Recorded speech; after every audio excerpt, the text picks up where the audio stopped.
Welcome to episode 1. It's a crazy little thing called love.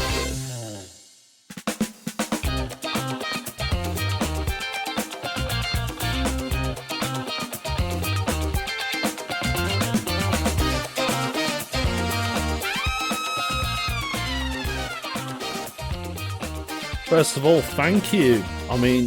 Thanks for downloading this first ever podcast that I've made. It is episode 1. Podcast is called A Crazy Little Thing Called Love, Dev. Yeah, let's go with a pun. Let's go with a Queen song. Yeah, to be fair, I thought it was an Elvis track, but it's not. It's actually Queen who sang the song Crazy Little Thing Called Love, Dev. You should have added the Dev at the end, I think.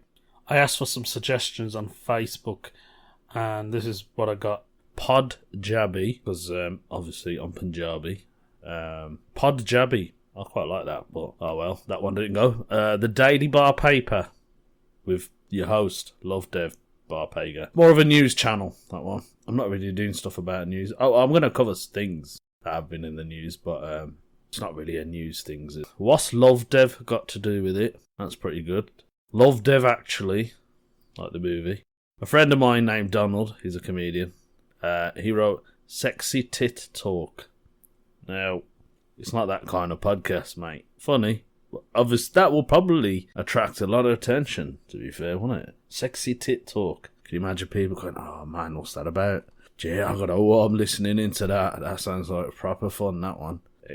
Nah. What else do we have? The Ricky Gervais Show. This could be the next Ricky Gervais show. Who knows? We'll have to see. Another one. The What's the Heaviest Banana You Ever Weighed? With Love Dev. Now that's pretty funny because I've got a joke, you see. And obviously if you don't on my set, you won't get it. But yeah, that was random. Late Night Love Dev. All You Need Is Love Dev. We got Cowboys and Indians. I came up with that one because I've got a cowboy and Indian joke. So. And then what else we got? We've got a Devcast, Love Dev Mode. Nah, I'm not too sure on that. Love Dev wears Prada. I don't wear Prada. I don't really wear any designer gear. And then I'll just put my one up.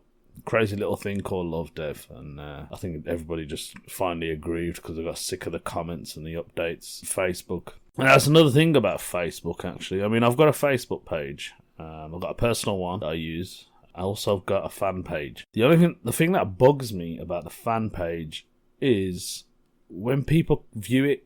It tells you an update, your page has been viewed, but nobody likes it. It's annoying. Like it. I want to know who's following me. Was it somebody after a gig? Most times when I've done a gig, I get home, I'll get a notification on my Facebook. Your profile's been viewed. Lovely. No likes. Oh well. That's life, I suppose. Those of you who don't know me, I am a comedian. I'm a UK-based comedian. I've been gigging for over 10 years now. I don't want to say how many years. Let's just say it's over 10 years. It's been too long. I gig all over the UK. I have gigged in America this year while I was there holidaying with my pals down in Vegas and California. That was interesting. But yeah, so other than a comedian, I've done lots of jobs. Probably like some of you out there listening right now. I'm a man of many skills, many trades. My first ever job, I was a paper boy. Man, I don't know how I did it, tell ya. Waking up so early, getting the papers. I remember it was always winter time when I was a paper boy. I had a few incidents whilst I was a paper boy. Hit a lamppost. Yep, that was an experience.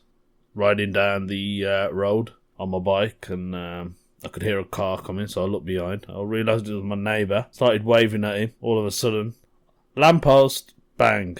Yeah, I was alright though, apart from the head injuries. So when I was about 16, then I got a proper job. Worked in a warehouse. I should have mentioned, I'm from Birmingham. Totally forgot to mention I'm from Birmingham. Yep, I'm a Brummie. Peaky Blinder. So me, show me to you.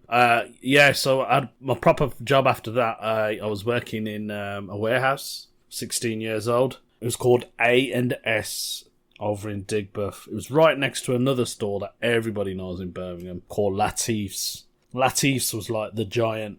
It was the giant store. If I could compare the both stores together, A&S would be the blues ground and Latif's would be Villa Park.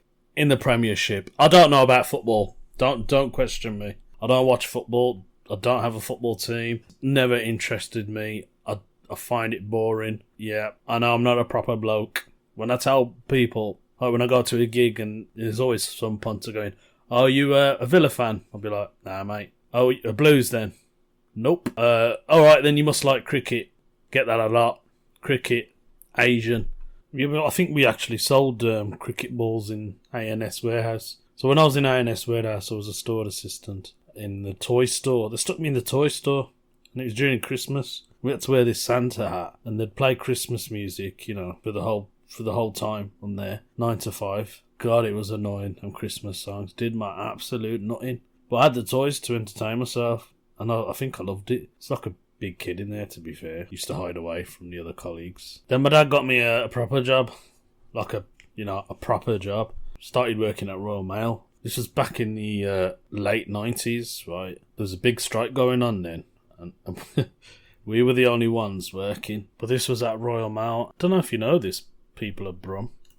It's called the Mailbox now. The Mailbox is like a big shopping mall. It's got restaurants and bars. There's a cinema there.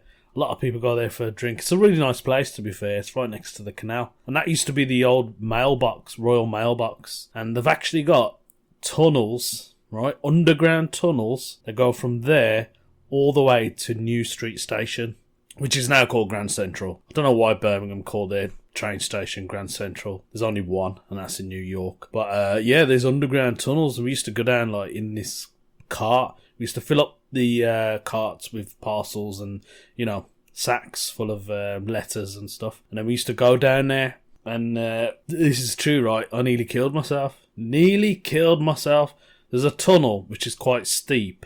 And halfway through the tunnel, it kind of drops. It goes halfway. So you have to kind of duck. And you're not allowed in these things. I mean, this dude could get the sack now. I don't know who he was. It was years ago. We got in this cart. And I was facing the opposite way of the go-kart thing that was travelling down. It's not a go-kart. I can't remember what it's called. You know what I mean. Anyway, I forgot about the drop, and there was this guy, luckily, with me. He was facing the way the cart was going, and he grabbed my head and he went, "Watch it!" He pulled my head down, and then the ceiling was... I said, "Oh my God, that nearly knocked me out, man. It would have chopped my head off. That would have been in the papers and everything, and then I probably would have just haunted the place." It's coming up to 10 minutes of the podcast, and I've just been talking about myself. This is the first podcast. I hope you liked it. It's the best I tried. It'll probably get better as I go on, you know, practice and all that. So make sure you tune in to episode 2. I'm doing a gig tonight in Derby for Spiky Mike's Funhouse Comedy Club at the Blessings and Carriage. It's going to be fun. Looking forward to that. Yeah, catch me on episode 2 and do share. See you soon, folks.